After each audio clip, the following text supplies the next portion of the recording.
tudo bem com vocês? Está começando agora mais um episódio do Pode Empoderar. Como vocês sabem, toda terça às 19 horas a gente tem um novo episódio com uma poderosa e extraordinária para compartilhar sua história, seus aprendizados, inspirar vocês. Fora que a gente traz aí um monte de dicas importantes para você fortalecer cada vez mais o seu negócio.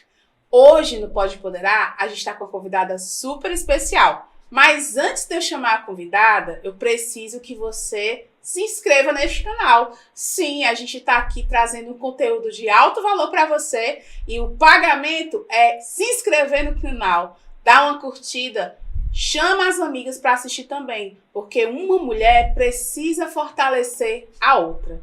E para contar um pouco da história dela hoje aqui, eu estou muito feliz, muito grata de receber Andriele, nossa convidada de hoje, Andriele Alves. Ela tem 31 anos, é mãe de 3 crianças autistas, há mais de 10 anos realiza trabalho em projetos sociais com mulheres e crianças em situação de vulnerabilidade social e há mais de 4 anos trabalha com turismo sustentável, para pessoas da classe C, D e E.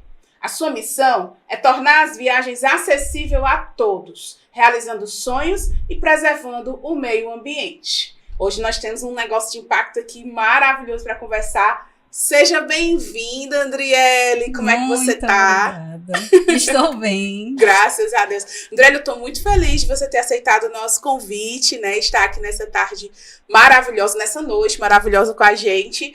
E o pessoal ainda não conhece você. Eu queria que você começasse dizendo para o pessoal quem é Andriele. Meu nome é Andriele.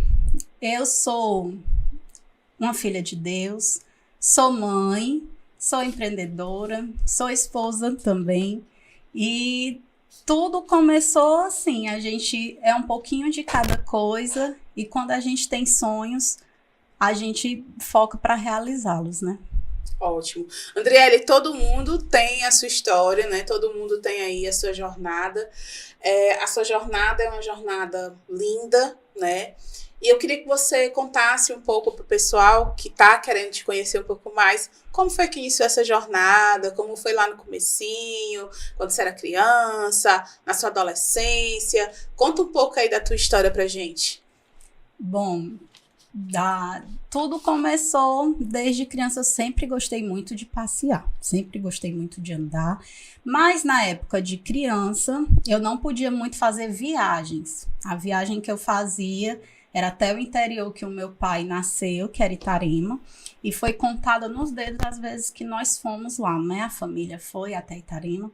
Então, na adolescência, né, quando conheci o Elielto, éramos apenas amigos. E ele já tinha no grupo de oração uma coisa de fazer um piquenique, né? Chamado naquela época que juntava todo mundo. Eu ia muito. Ô, farofa boa. A farofa todinha, juntava todo mundo e ia para algum lugar que a gente queria, tinha sonho de conhecer e ninguém levava nós, né? Então a gente ia todo mundo. E começou assim, nessa coisa de adolescente. Na época nunca imaginava, passava pela cabeça o caminho que ia ser percorrido. Então começou com essa vontade no coração, porque o não que nós levamos muitas vezes é o que empurra para você querer realizar algo que tem lá no fundo do coração e você não procura realizar. Então foi mais ou menos isso, da adolescência, os não, tipo, você não pode ir a determinado local, determinada praia só vai a classe social, tá. E só vai se você for assim, E esses não, essas capas, foi algo que deixava a gente assim, não é assim não, a gente vai furar essa bolha e a gente vai até lá que a gente é atrevido. Agora eu vou voltar um pouquinho, antes de você conhecer a Elielto, antes de tudo, como era a sua infância, assim, o relacionamento com a mãe, o relacionamento com o pai, como funcionava a dinâmica familiar que te ajudou a te construir e ser aquilo que você é hoje, né? Conta, assim, quais são as coisas que você lembra, as experiências que você viveu na sua infância, na sua adolescência, ali de dia a dia mesmo, que te influenciaram a ser isso que você é hoje, ser exatamente a pessoa que você é hoje. Bem, da infância, assim, o que eu acho que mais impulsionou a eu me tornar o que eu sou hoje foi a questão do amadurecimento antes, né? Pela minha mãe trabalhar, meu pai trabalhar. Então, eles não tinham com quem deixar, eu e minha irmã. E como eu era mais velha, então eu tive que crescer e ficar mais velha ainda antes da hora. Então, eu que cuidava da casa, cuidava da irmã, ia para a escola com ela, voltava.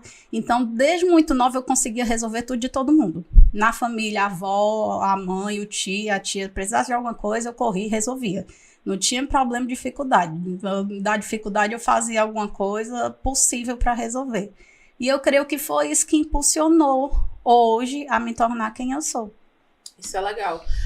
Você, na adolescência, dançava quadrilha junina, né? Era assim. Como era essa experiência de ser quadrilheira? Eu também dancei quadrilha. Eu era Meu povo, eu fui noiva de quadrilha junina. Você não tem noção. Pronto. Pra mim, tudo começou com balé. Gente, de criança, bailarina. eu amava o balé, mas quando criança eu era muito gordinha. Então, quando eu olhava, e naquele tempo até o que é o bullying hoje, que na época a gente nem sabia que era isso, né? Então, era muito, assim, muito chacote, né? Eu acho que é esse o nome, que levava chacota quando criança. E era gordinha, então eu nem procurava, assim, visionar um balé, até porque na época era muito difícil ou muito caro, né? Então, minha mãe não conseguia, com toda a administração da casa, fazer e me levar, né? Eu entrei em algumas danças quando criança, mas quando chegou mais ou menos os 15 anos, eu comecei a levar uma garota que a gente ajudou a cuidar, né? E levava ela pro balé e lá eu fazia questão de eu levar, né? Pra ficar olhando a aula, faltava pegar a roupa da menina do Baby Class e entrar na sala. Até a professora reparar que meus olhos brilhavam muito olhando aquela meninazinha fazer balé. E ela disse assim, por que tu olha tanto essas meninas fazendo balé? E não, né? Eu disse assim, eu sempre tive um sonho de fazer balé, mas como eu já sou velha, eu com 15 anos me achava velha. Mas eu já sou velha. Sabe de nada, inocente. Já sou velha, então não faço ela história. Eu comecei a fazer com 15 anos. Eu digo assim, pois é a idade que eu tenho. Depois comprei a roupa e na próxima aula você venha. A hora de ter feito, eu saí procurando tudo e na outra aula entrei. Quando eu vi a quadrilha, quem começou a dançar quadrilha foi minha irmã. Então, eu dizia assim, meu Deus, bichinha. Só pra... Sei pra que isso, ó. Paga mico na frente dos outros. Não sei o quê. Sabe? Só que quando eu comecei a acompanhar ela e ver ela dançar, a minha vontade era de dizer, ei, alguém faltou hoje pra me entrar no lugar. Até a próxima vez eu começar a dançar, e dancei eu acho que uns 3 anos, e parei, né, de dançar na quadrilha que eu dançava, e futuramente depois, quando encontrei o meu esposo hoje, na mesma vontade, os dois se juntaram e a gente começou a morar na quadrilha. A gente começou a namorar nessa época da quadrilha, que foi lá que eu conheci, que ele era amigo da minha irmã, né? Então foi lá que eu conheci. A gente se enrolou, aquelas coisas de adolescentezinho, né? Novinha, não sei o quê. E depois cada um foi pro seu rumo. E quando foi logo depois, em um festival de balé que eu estava organizando, precisava de um rapaz para dançar comigo, um padedê, porque o colega que estava dançando comigo me deu uma queda da cabeça e foi, né? E foi nessa de dançar que o negócio começou a voltar, né? Assim. Engrenou de vez. Deixa eu te dizer, nessa tua jornada aí, de fazer o balé, você se descobriu bailarina e você montou seu primeiro negócio? Foi isso ou antes disso já teve um outro negócio? Não, foi na época, o balé mesmo foi o primeiro negócio, que na época eu nem sabia que era um negócio. Era porque justamente no meu coração, quando criança, querer muito fazer, e eu não vi acessibilidade nenhuma para uma criança que fosse da periferia, fosse da favela como eu era, não ter acesso, e eu sabia, e eu sempre tive aquela vontade de ser professora, de ensinar, de passar aquilo que eu conhecia. Então foi na cara e a coragem que eu peguei, ajeitei ali o quintal da minha casa, e ali eu comecei a pegar meninazinhas da partir de 3 anos até adolescentezinhas para dar aula de balé. E aí era a tia Andriele do balé. A tia Andriele do balé. Até hoje tem umas que só me chamam assim. Foram quantos anos nessa experiência? Eu creio que foi uns 5, 6 anos mais ou menos nessa experiência.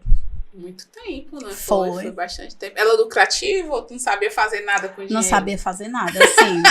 Eu fazia tudo. Era por amor. Era por amor. Né? Era quase assim, não era assim uma OSC, como diz hoje, porque era só o balé, era só eu e a minha irmã.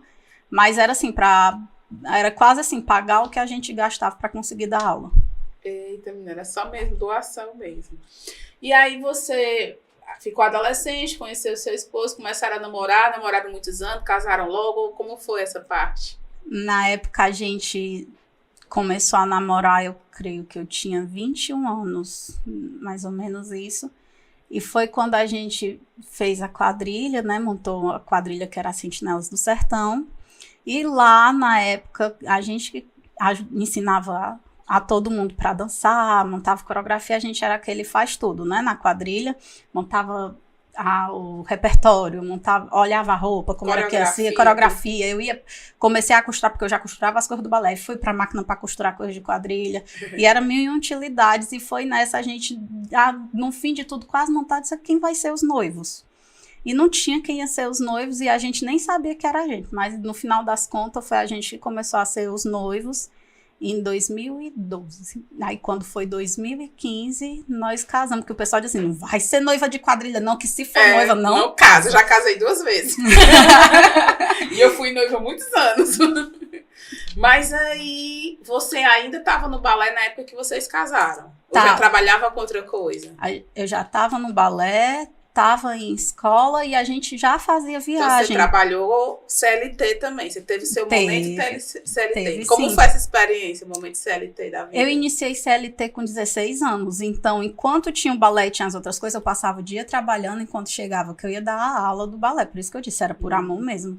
E como foi essa experiência, que foi positivo e o que foi negativo desse período de CLT da tua vida? Eu creio que positivo foi o conhecimento que você vai adquirindo, porque eu sempre trabalhei mais com áreas contábeis, administração, era auxiliar, mas era auxiliar que fazia tudo, porque eu nunca consegui ficar num lugar só parado esperando dar a minha hora e fazer, eu ficava aquela coisa agoniada, como diz a história, e eu ia atrás de alguma coisa e ajudar os outros, metia no... Proativa. Sempre fui assim, nunca consegui ficar só no meu cantinho, né? E depois disso já entrei na escola. Na escola eu comecei dando recreação, que lá comecei a fazer educação física por causa do que eu comecei a trabalhar, porque eu me identifiquei ali.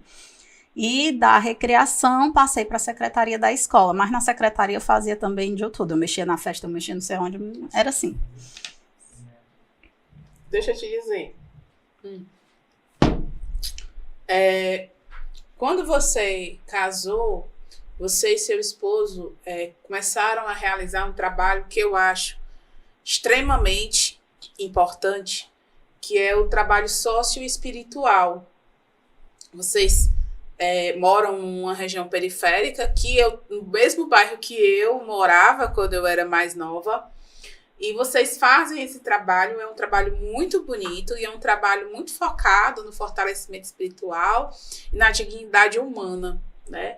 Então, como é que ocorre esse trabalho? Como é que foi quando começou esse trabalho? Como é que era?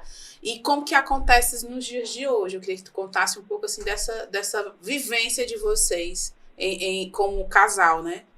Quando tudo começou, nós éramos adolescentes que frequentavam o mesmo grupo de oração, né? No bairro da gente. E na época, tanto ele quanto eu era grupo de jovens, até que a gente casou. E fomos para o grupo de casal e foi a necessidade de querer algo a mais, como se aquilo ali a gente já tinha alcançado até o máximo de onde tinha para nos dar e a gente queria algo, mergulhar mais fundo, como a gente fala. E nessa necessidade foi ouvindo a voz de Deus mesmo que a gente começou a ir para um lugar e de lá foi dada a responsabilidade da gente criar uma própria célula, né, do grupo na nossa casa. E daquela célula foi que nasceu o grupo de oração que hoje nós somos coordenadores E ali foi que a gente começou a acolher as pessoas do bairro, né? Que não eram acolhidas em outros lugares, às vezes por olhar de outras pessoas, porque às vezes as pessoas estão na igreja, em qualquer igreja que seja, em qualquer religião, e querem julgar muito as pessoas no olhar, condenar, como se, eu conheci a Deus, eu conheci Jesus e agora eu sou santo, né? Agora eu já ganhei o céu. Eu estou acima de você. Eu estou acima de você. E a gente gosta de contra, sabe? É aquela história. Nunca gostamos disso. Se a pessoa não tem um dinheiro para vestir uma roupa tal, por que ela não pode ir a tal lugar? Porque ela tá com essa roupa. Ou se ela escolheu por alguma coisa, aconteceu, e ela tá com algo que é um pecado, mas que é alguma coisa que ela quer estar ali seguindo aquilo que Deus fala a ela, por que ela não pode ir?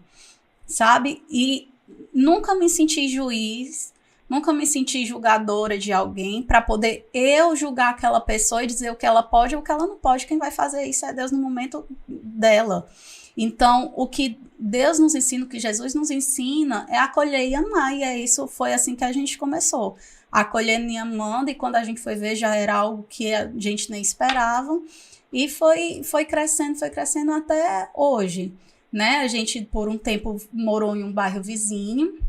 E as pessoas saíam do bairro que moravam para ir até onde a gente morava, porque tinham sede de Deus, né? E gostava da forma com que a gente passava. Porque a gente mesmo se perguntava por que essas pessoas vêm. Tem tantos grupos espalhados, né? Pelo meio, se você procurar, tem. E por que o pessoal vem aqui, né? A gente mesmo se indagava, às vezes, por não entender. E hoje eu já sei que é porque é a forma com que a gente passa, é a forma com que a gente acolhe, é a forma com que a gente lidar com cada pessoa que chega, porque cada um vai ter sua história, vai ter ali a sua dor, e a forma com que você é acolhido e tratado aquela dor é que faz toda a diferença. Aí vocês começaram a fazer essas piqueniques quando vocês eram adolescentes. Logo depois se casaram, veio muito forte a necessidade de fazer essa missão de acolhimento e amor, independente de quem seja, né? E desse processo, como foi que vamos fazer uma agência de turismo para impactar socialmente as pessoas? Como foi que surgiu esse negócio? Que é um negócio, é uma agência de turismo, mas ela não é igual às outras, né? Ela é diferente. O que ela tem de diferente? Me explica aí o que é esse negócio de impacto que vocês fazem. Pronto. Tudo começou, assim, nessa do piquenique. Então, na época, a gente tinha no coração o desejo de conhecer o mundo, né? Conhecer, sair. E as pessoas, vizinhas, amigos, colegas, sempre se achavam, e até hoje tem alguns que acham, assim, como se fosse impossível chegar a determinado lugar pela classe social. E a gente nunca aceitava isso como algo martelo final. Você só pode ir a determinado lugar se você for da classe tal. Eu digo, não, quem fez isso aqui não foi a pessoa para botar uma placa lá que só pode entrar se for classe tal. E a gente começava nos piqueniques, mas ainda não era aquilo que a gente queria, sabe? Porque a gente ia e era como se a gente aceitasse aquilo que carimbavam na gente, né? Que a gente não podia. Porque a gente ia, ficava debaixo de algum cantinho para se, né, cobrir do sol, ou ficava jogado no meio, né? Fazer aquela nossa farofa. E aquilo incomodava, porque a gente queria estar lá naquelas barracas bonitas que a gente via. A gente queria ser tratado com dignidade, a gente queria sentir como... É uma frase que sempre o meu esposo fala, que se fui rico, me roubaram. E se foi pobre, eu nem me lembro. Então, a gente queria isso. Almejava isso para nós. E a gente dizia, mas como? Aí foi quando, antes pandemia, né? Eu ainda estava grávida da minha filha do meio. E a gente achou um hotel em Juazeiro do Norte, que o hotel era maravilhoso. E André, eu vou fechar a excursão para lá. E eu digo, vamos. E as pessoas que foram ficaram assim sem acreditar onde estavam. Estavam vivendo isso. Era assim um sonho, como se não pudesse acontecer, e todo mundo ficou dizendo assim, tinha algumas pessoas que já tinham ido para Juazeiro, com ônibus rodoviário, com outras agências, né, tinha juntado e ido. E quando o pessoal chegou, que voltava, todo mundo era a mesma coisa. Eu já fui a Juazeiro 2 vezes, é a primeira vez, eu já fui, mas eu só achava que era ruim de vir, porque o pessoal falava que ficava na quintura, não sei o quê, não sei o quê, não sei o quê. E a gente só viu os defeitos que o pessoal achava em ir até Juazeiro, porque é mais quente do que aqui quem mora em Fortaleza, né? E o pessoal dizia, foi maravilhoso, eu nunca tive experiência como essa. E ali a gente viu realmente que a gente podia impactar na vida daquelas pessoas, porque a pessoa saía com outra visão da sua vida, do que você tirava essa faixa que era pregada assim nos olhos de eu não posso isso, e as pessoas queriam mais e começaram a almejar, eu quero ir a tal canto agora, e eu quero assim, e a gente começou nessa a procurar realmente a essas vivências de poder deslumbrar aquilo que era impossível, né, na visão dos outros. É muito interessante isso, porque o tipo de, quando eu era criança, né, uma criança periférica, o tipo de passeio que eu tinha acesso, eu ia conhecer outras praias distantes quando tinha piquenique. E os piqueniques eram muito farofa, que às vezes a gente chegava e parecia que a gente estava invadindo, as pessoas olhavam torto pra gente, né, e eu comecei a pensar por um tempo que realmente aqueles espaços não eram meus. Porque eu chegava e ia ali e incomodava, e quando eu ainda não tinha entendimento que eu tenho hoje, eu me retraía. Então, o que eu acho muito interessante da agência de vocês, que vocês têm muito esclarecido para quem é a agência. Primeiro, eu acho que isso é bem legal. A gente faz viagem para a classe C, D e E. Não é para qualquer um, é para a classe C, D e E. Eu acho que isso é muito importante. Só que quando a pessoa viaja com você, realmente não é um piquenique. É uma excursão de primeiro nível mesmo, que muitas vezes eu já fui para vários passeios com a minha família e às vezes eu já investi mais em outras agências e não tive as mesmas experiências que eu tive na viagem que vocês preparam. Porque, gente, no negócio deles, eu acho legal, eles são um casal e, tipo, ele pensa as coisas práticas e ela pensa os detalhes.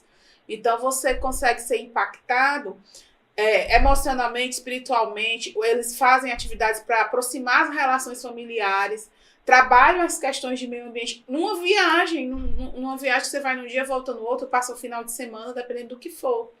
Então, assim, essa pegada que vocês realizam reaproxima relações, reconstrói famílias, é um negócio que a gente vê, e você poder empoderar essas pessoas da classe C dizendo, sim, você tem o direito, você merece viver isso aqui e não precisa gastar o que não tem, não é o valor de um rim, que isso é muito importante. Eu acho que é uma contribuição social e socioambiental muito grande. E eu queria que você contasse um pouco, assim, como vocês organizam as ideias, como vocês pensam nesses detalhes, como é que essa logística toda acontece? Bem, assim, os locais, por exemplo, que a gente vai, começa, sabe como? Dá vontade da gente de ir para aquele lugar. A gente tem sonho e vontade de chegar, por exemplo, a Jericoacoara, que foi quando a gente fez, que todo mundo queria ir e achava que era impossível chegar, porque a propaganda que se tem é que para você ir para Jericoacoara você tem que gastar um rim, né? Deixar ele lá para vir sem ele. E a gente disse assim, não, e com o conhecimento que você vai adquirindo, vai entrando, conhecendo outras pessoas, vai procurando aqui, procurando dali, a gente já calculava mais ou menos quanto a pessoa ia gastar estando lá, para se alimentar, né, para tudo isso. E a gente lançava para a pessoa ficar pagando, ela sabia que precisava de ter tanto. Se ela fosse ter a mais, era para comprar uma lembrancinha, alguma coisa, né, que ela quisesse. E a gente começa assim, aí começava as pessoas mesmo, os clientes nossos que viajavam, dizer, eu tenho um sonho de ir para tal lugar. Eu tenho, como eles estão dizendo agora, eu estou com sonho de ir para Maragogi, quero chegar em Maragogi, vocês vão fazer? E se Deus quiser, nós até dezembro a gente está só fechando a data para ir para Maragogi, né? Levar os nossos clientes para Maragogi. E é assim, a gente sempre procura algum lugar que a gente já desejou ir, não podia, não tinha como, e a gente faz aquela excursão, muitos lugares que a gente conheceu a primeira vez foi fazendo as excursões. E a gente, eu até na minha geladeira eu digo assim, ó, cada lugar que a gente vai, eu vou pegar aqueles imãzinhos, né, vou colar aqui pra depois, e até a gente vai ver essa geladeira lotada de coisa acima abaixo, que não vai ter mais onde colocar. Como que vocês trabalham as questões do impacto no meio ambiente nessas viagens? O que a gente sempre faz, a gente conscientiza as pessoas, porque às vezes não se tem educação para se entrar em determinado lugar. E é por isso que às vezes você é muito olhado, por mais que você, né, seja de outra classe, as pessoas querem lhe julgar pela falta de educação. Mas não é que as pessoas não queiram, é porque não lhe é dada, não lhe é ofertada na escola, a educação ambiental, a educação é muito por cima, então não vamos ver, não se tem. Então, a gente sempre ensina a colocar o lixo, separar o seu lixo, colocar ali no lugar certo, que depois a gente recolhe. Tiver na praia, não sujar a praia, porque a gente tem praias lindíssimas próximo da gente, né, que é da periferia, e são horríveis de sujo, porque as pessoas não têm educação ambiental, não tem lixo, lixeira para se jogar o lixo.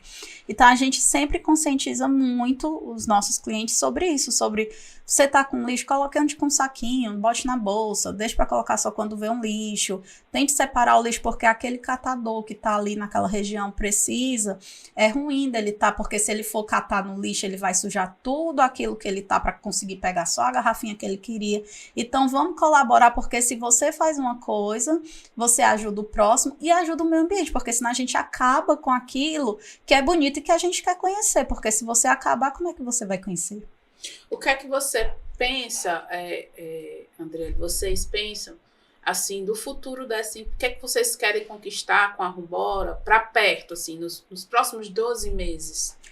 A gente quer crescer a quantidade de pessoas com que a gente alcança. Muitas pessoas, às vezes, é do nosso bairro e não nos conhecem ainda, né? Então, a gente quer realmente ser ali forte no bairro, na nossa região, ser aquela que pensar em viajar, a gente sabe que tem a Rumbora, que abre as portas e torna aquilo realidade pra gente. A gente quer melhorar a questão ambiental. A gente está com vários projetos já para serem lançados e tudo.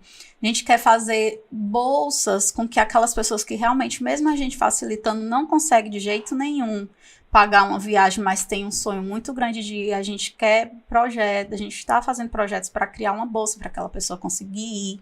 Então, a gente, pelo caminho que estamos percorrendo, o que a gente vê daqui a um ano, a Rumbora é uma agência que muita gente vai conhecer e quando pensar no algo que você pode realizar um sonho de fazer uma viagem, vai saber que a Rumbora está ali para tornar esse sonho real. Muito bom. Andriele, desse casamento lindo, desse projeto de vida compartilhado, como é que dá para conciliar no amor e no trabalho, Jesus, em casa? Porque assim, vocês empreendem, vocês são casados, vocês criam os filhos junto, cuidam da casa junto, trabalham junto. Gente, como é que vocês aguentam? Como é que vocês fazem para poder dar esse negócio dar certo? Dá certo sempre? Assim, muito amor. Muito amor, porque o amor não... As pessoas têm uma visão torta do que é amor, que acham que é só um... Mas o amor é compreender, é aceitar da forma que a pessoa é ajudar ela a crescer. Então, é muito amor envolvido mesmo, porque nem sempre eu concordo com tudo que ele quer e nem sempre ele concorda com tudo que eu quero. Às vezes, ele quer água, eu quero vinho. Às vezes, ele quer azul e eu quero rosa. Então, essa hora, a gente é muito amor para um calar e ver que realmente a gente pensa, não, o outro aqui tá com mais razão nessa hora. E assim, a gente vai levando tudo. Recentemente vocês concorreram para um edital estadual aqui, né? Foi selecionado 20 negócios de impacto aqui no estado do Ceará. E vocês foram um dos que foram contemplados. Conta como foi a experiência de participar, como foi... como é que está sendo, né? Porque começou recente. Conta como foi essa parte, o que é que esse negócio vai fazer com vocês. Até porque eu tenho certeza que tem Poderosa aí que já tem um negócio de impacto e nem sabia. O negócio de impacto, ele acontece quando o seu negócio resolve um problema social ou ambiental. Então, se você tem um negócio, por exemplo, que você ajudou outras mulheres a gerar renda, você tem um negócio de impacto.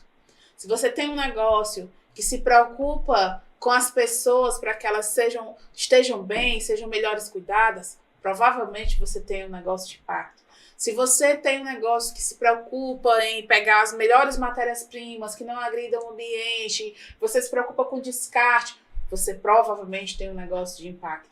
E o negócio de impacto é o futuro do mercado. O mercado está cada vez mais aberto e disponível e buscando investir em negócios de impacto, né? E aí eu queria que tu falasse sobre essa experiência, porque está cheio de edital agora para negócios de impacto, para fortalecimento, né, desse ecossistema. E compartilha aí como foi, como vocês ficaram sabendo, como foi concorrer, os altos e baixos, como foi saber que ganhou e como é que está sendo agora participar. Bem, tudo começou da gente descobrir que a gente era um negócio de impacto, porque a gente já fazia o impacto, já trabalhava com isso, mas a gente não sabia que nós éramos um negócio de impacto, porque não tinha um lugar que você... o seu negócio é um negócio de impacto. E a gente não sabia, a gente fazia, mas não sabia.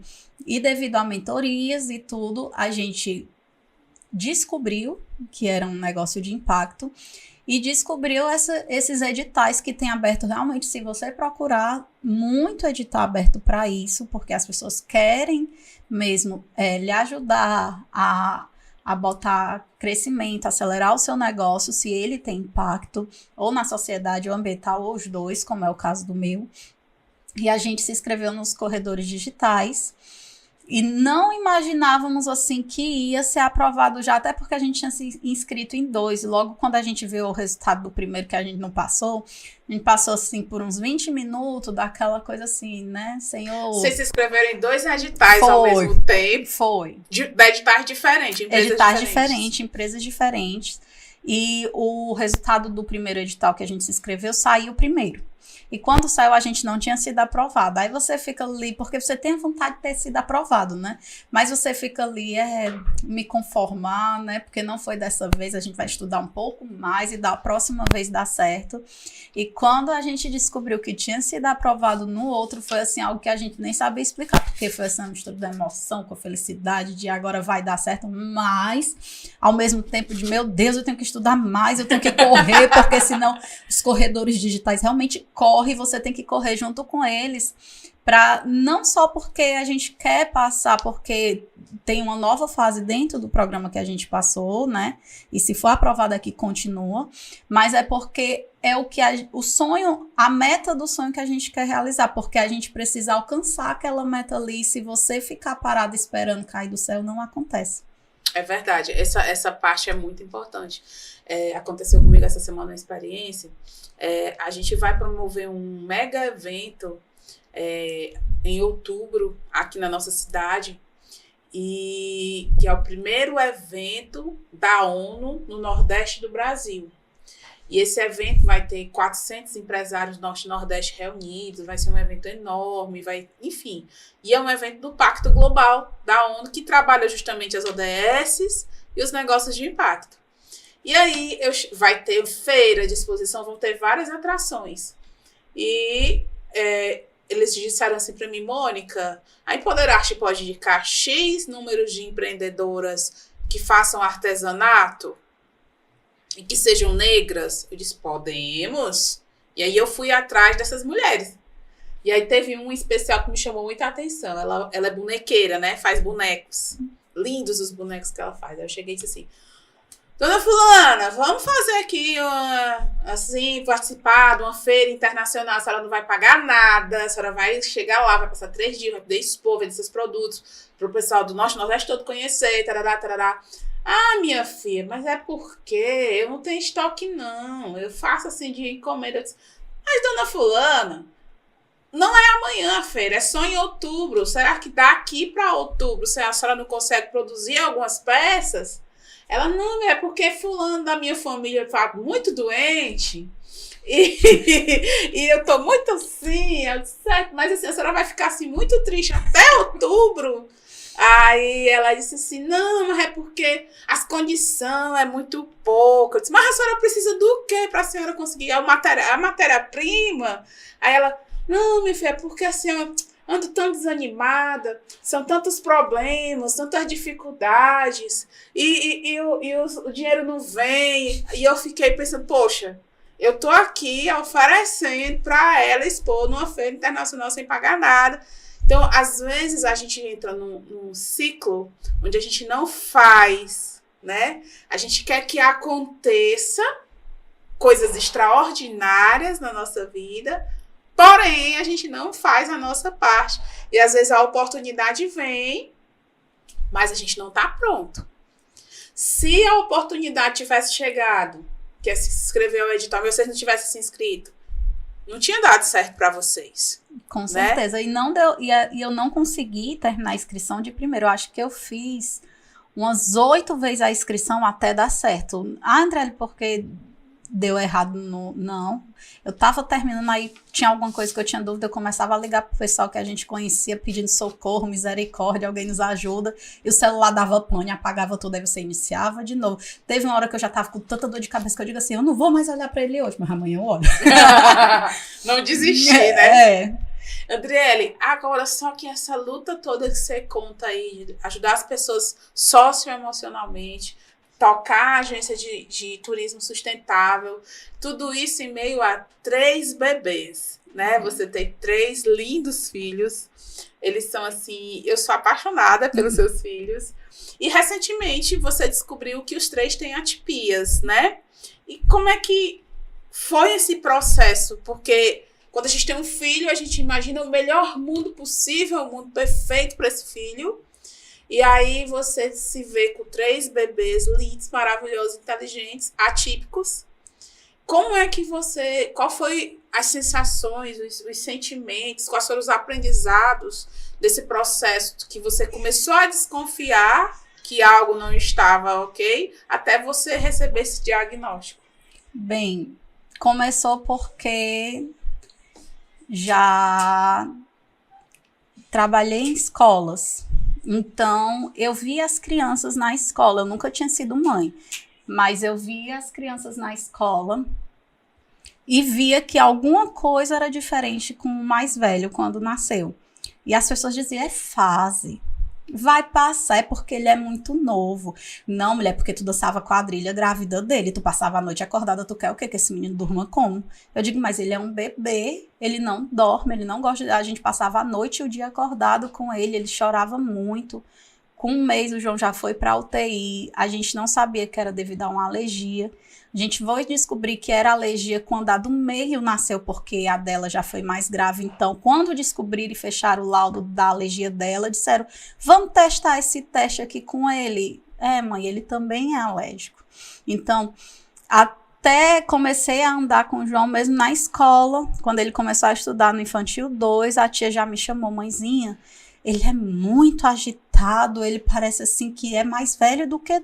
Ele só tem 2 anos? E eu dizia, ele só tem 2 anos. É porque parece que ele tem 4, 5. Ele já assusta a gente, sabe? Ele tem alguma coisa diferente. Vamos levar ele numa psicopedagoga? E começava, e foi quando eu comecei a procurar. E somente agora, o João com 6 anos, foi que a gente descobriu, realmente conseguiu fechar laudo. E dos outros, foi mais ou menos quando não passava pela minha cabeça deles terem um autismo, né? Porque eu achava que era alguma diferença, mas que era alguma coisa, né? Que não fosse ser uma criança atípica mesmo, mas que fosse alguma coisinha que estava afetando. Eles não apresentavam tantas atipias quanto o mais velho. Era. A menina era muito calada, só que o que deixou, assim, todos os médicos muito intrigados é porque ela não falava. Então, tudo que ela queria só apontava, chorava muito, a gente não sabia por quê, então ela era muito alérgica, aí a gente achava que era por causa da alergia. Ela, na época da pandemia, pegou Covid, ela e o mais novo com 2 meses, ela com 1 ano, e foram 1 mês de internação, e as doutoras, não, vamos esperar porque ela passou muito tempo internada, não, vamos, e sempre ficavam, né, nesse negócio. Até no ano seguinte, após o internamento do Covid, eles adoeceram novamente os 2, de novo, mais novo, internaram novamente. O mais novo teve uma convulsão, e dessa convulsão, depois que tudo melhorou, acalmou, né, passou aquele vendaval, ele mais ou menos internou em março. Quando foi mais ou menos em maio, ele começou a ter umas crises que eu achei que era outra convulsão. Então já sai para o hospital, meu Deus, está convulsionando de novo. Né? E ele sempre, o médico lhe deixa logo o alerta que se convulsionou uma vez, pode convulsionar outra. Eu digo, mas agora ele nem tá com febre. Por que ele tá convulsionando? Né? E quando cheguei lá, dizendo, não tá com convulsão, mas ele, do nada ele parava, levantava e saia como se nada tivesse acontecendo. Eu disse, meu Deus, o que é isso? Não tá normal. E foi quando a gente começou a procurar médico, e vai para psicólogo, vai para fono, vai para quem é mãe de uma criança atípica sabe como é o processo que você passa, que as pessoas, é porque é moda. Aí eu digo, a pessoa não vive, não sabe na pele, porque ver aquilo que a gente quer mostrar é uma coisa. Eu não vou estar mostrando todos os dias os meus filhos estando em crise, eles gritando, eles chorando, eles querendo alguma coisa que nem às vezes a gente sabe. E as pessoas são muito sem noção de achar que você vai expor aquilo que é a necessidade da criança para poder estar colocando como ou anticoitado ou que pare de chamar que é besteira, né?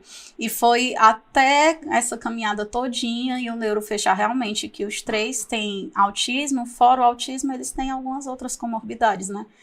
E tudo isso, logo no início, foi assustador, desesperador, porque eu dizia, meu Deus, como é que eu vou dar conta? Tem pessoas que têm uma criança normal, né? Não é atípica, é uma criança típica. E falta arrancar os cabelos da cabeça. E o pessoal diz, mas tu é muito calmo. Eu digo assim, eu acho que é só o Espírito Santo que dá, não é a calma, é a paz para você conseguir passar por tudo aquilo. E foi muito desesperador, até o Senhor colocar no coração que eu sou capaz, porque se Ele me deu cada um da forma com que são, eles mais ensinam do que me coloca para alguma coisa. Então, não tem como. Se você é mãe, não tem esse negócio de, mas o meu filho agora foi dado com o laudo. Ele pode ter o laudo do que for, ele continua sendo seu filho. Não é uma atipia, uma doença ou qualquer coisa que vai colocar uma faixa na cabeça do seu filho e dizer que ele não pode alguma coisa. Então, eu já lutava por coisas, por sonhos de outras pessoas, imagina dos meus filhos. Então, aí é que eu quero tornar o mundo um mundo melhor, para que eles possam dizer que não é um transtorno, um laudo que vai lhe colocar uma faixa de você não pode. Agora eu vou lhe dizer uma coisa. Tem muitas poderosas que eu conheço, a gente tem um trabalho aí no estado do Ceará com mulheres empreendedoras, principalmente em vulnerabilidade social. E quantas poderosas vêm participar de projetos da gente e chega e diz assim, eu trabalhava, eu empreendia com confeitaria, mas aí eu tive um filho, o diagnóstico dele deu de autismo, eu tive que abandonar tudo para cuidar dele. Isso é muito comum e eu sei que existem vários graus e vários níveis de necessidade no autismo, e cada caso é um caso que deve ser realmente avaliado isoladamente. Não dá para comparar um autista com outro. Mas é muito desafiador você ter um filho típico. Você ter 3 filhos típicos é para guerreira mesmo, assim, que o negócio é complicado. Agora, você ter 3 filhos atípicos e ainda empreender é ter mais força do que a China, né? E assim, como que tu consegue fazer essa conciliação? Como é que você consegue fazer isso? Dar certo? Com ajuda. Somente porque eu tenho quem me ajude. Andrelli, mas quando a criança é autista, tem uma atipia ou qualquer outra coisa, é difícil dele ficar com outra pessoa. Realmente é. Só quem consegue ficar com eles é minha mãe e a minha sogra, mas se não fosse elas, eu nem aqui hoje estaria com você. Porque toda vida que eu preciso de algum corre, de alguma coisa, são elas duas que me acodem. E eu vou dizer, eles amam viajar. Você vai conhecer as pessoas com que não gosta de estar no meio de uma multidão, mas que amam viajar. Eles não gostam do trajeto, da viagem, né? Porque para eles incomoda, tem aquelas coisas e tudo, mas eles amam saber que vai viajar. Então, eles, sempre que dá, quase todas as viagens eles vão. A gente leva a mãe, leva a sogra e ajuda, olha o outro, eu engancho um do lado e vou atendendo o povo e com um enganchado. E às vezes eu boto os clientes, olha aquele também, olha, vamos olhando. E um vai ajudando o outro, porque as pessoas têm que entender que você precisa de outra pessoa. Você não vive no mundo sozinha. E, mas é porque eu não gosto de pedir ajuda. Eu creio que ninguém gosta de estar cutucando o outro para pedir, mas na necessidade você tem que pedir. Você tem que deixar o bracinho torcer e você tem que saber que você precisa do outro para conseguir seguir qualquer caminho. Eu acho que é muito importante essa fala, André, de saber pedir ajuda. Existem pessoas que amam ajudar. Amam. Mas não querem pedir ajuda. E sustenta isso como se fosse assim, não, mas é porque eu não gosto de incomodar ninguém. Como se fosse assim, eu sou tão humilde que eu não gosto de incomodar ninguém. Mas na verdade não é. Na verdade é por orgulho. Porque só um humilde consegue pedir ajuda. Só um humilde tem a grandeza de reconhecer que precisa de ajuda. Né? Então eu acho que a grandeza de você chegar e dizer assim, poxa, eu preciso de ajuda, isso faz muita diferença para o resultado do seu negócio. Com certeza. E a gente mesmo já teve várias experiências de realmente os dois não poder trabalhar. A pandemia foi algo que para todo mundo foi muito difícil, mas você imagina para a gente que é do turismo. Se você não podia nem sair de casa, como era que você ia viajar? Então, quem vendia comida ainda conseguia, né, seguir as normas e fazer, mas a gente passou 2 anos sem poder viajar. E no meio disso tudo, a gente ainda teve as crianças muito doentes, né, de pegar a Covid muito novinho, e nada era muito divulgado. E se a gente não tivesse apoio, ajuda das pessoas, às vezes, mandando energia boa, orando, porque a gente não tinha uma pessoa só de uma religião orando pela gente ou pelas crianças. Era vários amigos, vários colegas, gente, a gente tinha ajuda. A gente via que eram pessoas que às vezes eram colegas que a gente tinha visto na escola, mas que em algum momento estava ali quando via a situação, estava lá para ajudar. Então, eu sou testemunha viva de que o próximo, a ajuda do outro, é algo que você não tem como viver sozinha, que eu vivo numa bolha e vou colocar meus filhos numa bolha e todo mundo numa bolha e vou viver. Se você não furar essa bolha e precisar do outro, você não vai para frente. A gente está no momento agora da pergunta das poderosas. Toda semana a gente abre uma caixinha de pergunta no horário da gravação, para as pessoas contribuírem com suas perguntas, enviar perguntas para as nossas convidadas. E aí a gente recebeu algumas perguntas e eu vou fazer a primeira aqui. Andriele, qual foi a coisa mais inusitada que já aconteceu em alguma das viagens de vocês? Deixa eu ver. Meu esposo, para quem conhece ele é uma pessoa extremamente extrovertida. Sempre de quando você vê uma catástrofe, ele vê assim um playground.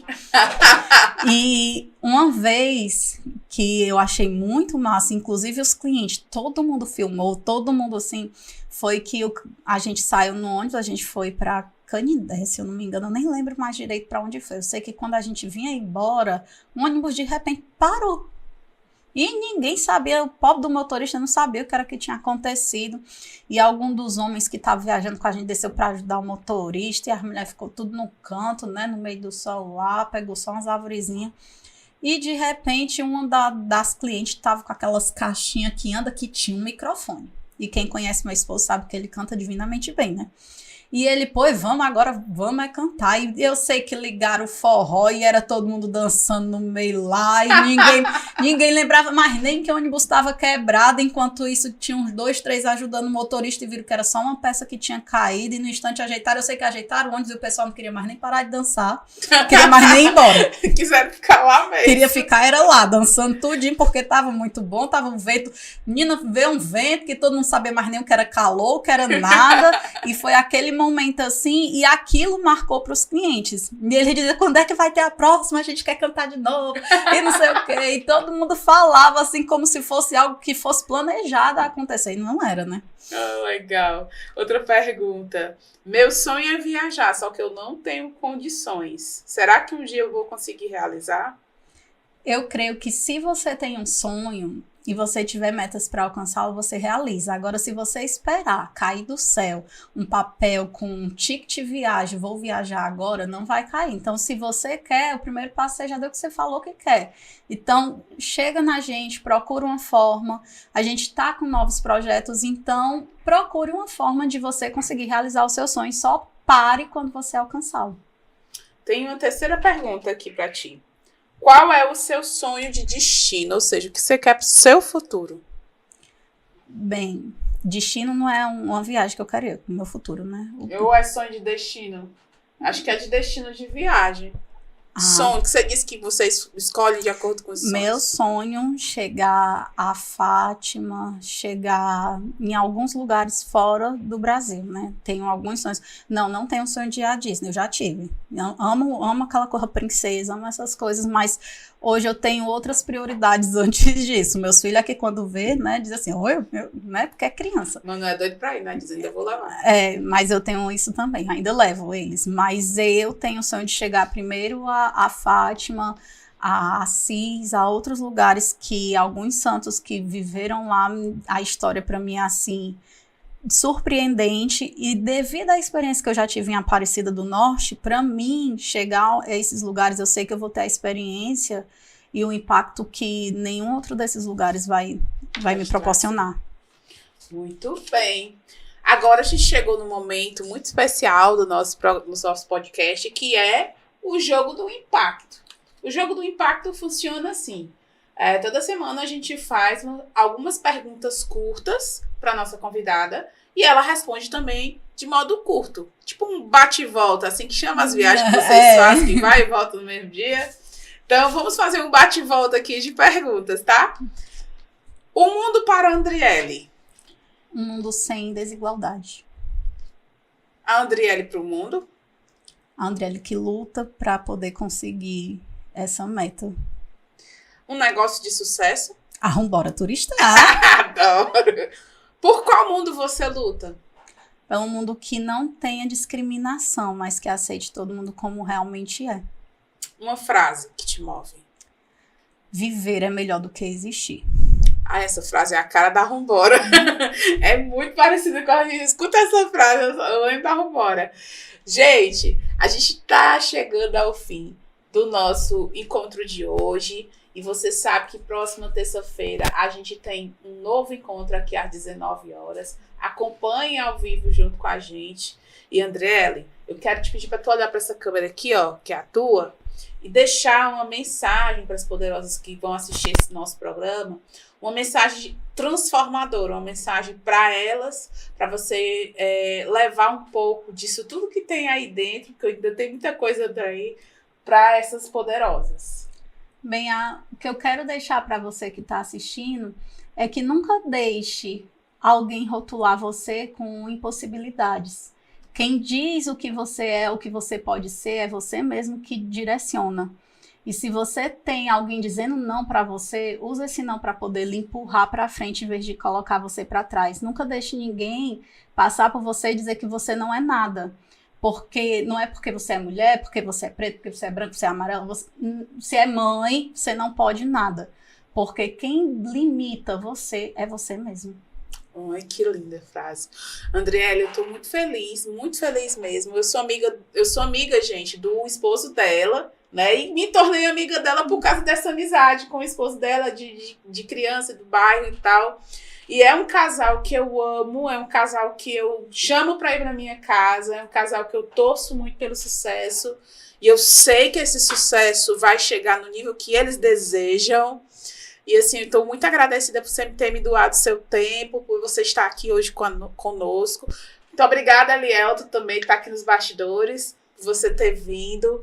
Que Deus possa abençoar cada dia mais a Vambora, a família de vocês, os projetos. Gratidão de verdade por estar aqui, viu? Muito obrigada mesmo. Eu que agradeço também por ter me colocado aqui para falar um pouco da minha história e por você também ser uma pecinha fundamental que o Senhor colocou na nossa vida para dar direções quando a gente não sabia para onde ir e falar um pouco sobre o seu conhecimento e nos ajudar a impulsionar e a gente chegar onde a gente vai chegar. Isso é só o começo, né? Sim. E poderosas, olha, estou aqui querendo dizer um até próxima terça-feira, viu? Olha, terça-feira, 19 horas, você tem que estar aqui com a gente, tá? Porque o Pode Empoderar, ele continua trazendo histórias inspiradoras, dicas e tudo sobre negócios de impacto e empreendedorismo feminino. E você que gostou desse nosso capítulo de hoje, desse nosso episódio de hoje, se inscreve no nosso canal, não esquece de curtir. Às vezes vocês assistem o negócio, acham legal e sai sem curtir. Não saia daqui sem curtir, porque a gente precisa disso para o nosso conteúdo chegar em mais pessoas, tá bom? E você não pode esquecer aquela velha frase. Vai, fala junto comigo, vai. Empreender só faz sentido se for para contribuir. Até a próxima.